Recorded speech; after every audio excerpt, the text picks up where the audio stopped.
van sangam kabiu lamdang thelo pa basien na hoi na zalte zawa na phan na zalte tama na khut siang thoma lanin tawang pau jesu min na ko tang thum hi amen.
Jaunta bu Siapa Presiden Janaro atau kompile, Janaria atau kompile, dunia Zomi Council Chairman Apanas atau kompile oleh, tu cuma student hilang, kipi hilang lesang pula Pentecostala itu form now, opo siu, mother sehin, amin kapal lulu.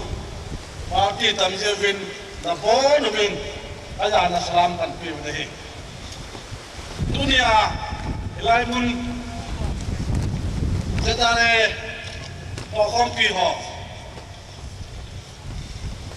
training kecaya out passing parade holding achieve pesa ing tuwa sedare ho chunga aja pana kapu benih igama underground alole kam ikipido kaluhi naga tesa anwa ikiune navin alai hodong somi balta vin hitabang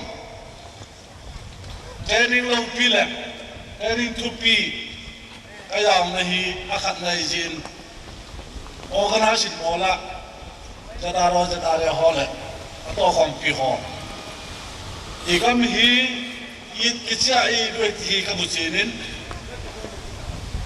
amai me hitapoi gamba ingai na tawati minamu wa tapang hijat training taya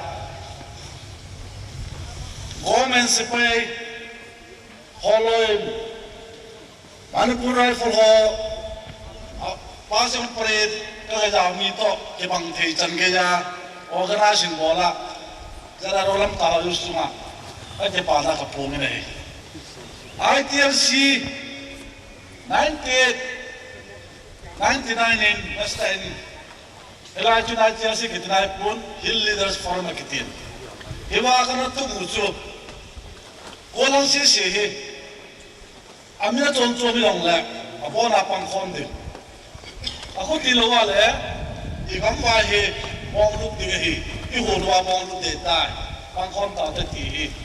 Hijika tu ang kitolin UPF ang kisim doin UPF usi pau ten mera kain hiji tu na loya organization tu usi to UPF nan fudo ke gala le keso na yen ne khom tu ke gala ta kinin lam kai te ang hung ni tu na mu hoi aban bana implement mo denga dunia UPF ke khom tu si hiji to gon ne lau chung a hin Jurajan puli Pentecostal hin, ipau yo siu kihat na hin.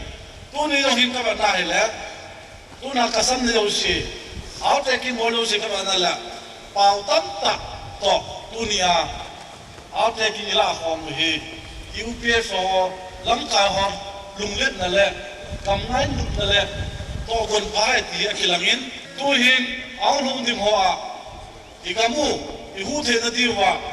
Zomi Council hin, Kukin pi hin, Marin pui hin. Amo hono ya, nam na tong na kipido. Leader si dong, pangkong hitin. Dunia kiwa palo si akim ma bangai. Min chom na te hijevin. Imin yo si long hi. Mun khanasu koma, Manipur government le, Indian government hin. A respect kham sena pangkong dingin. Dunin hilatu kom ho. Lam kai ho le. Nanda tong na kipido yo si koma. Tatip na le ataw na hikidin. Kobi kitirong le ita bang bola. Lang kaya chom le. Ay to na ne tam ta to pangkon dingin ikatin pin lehi.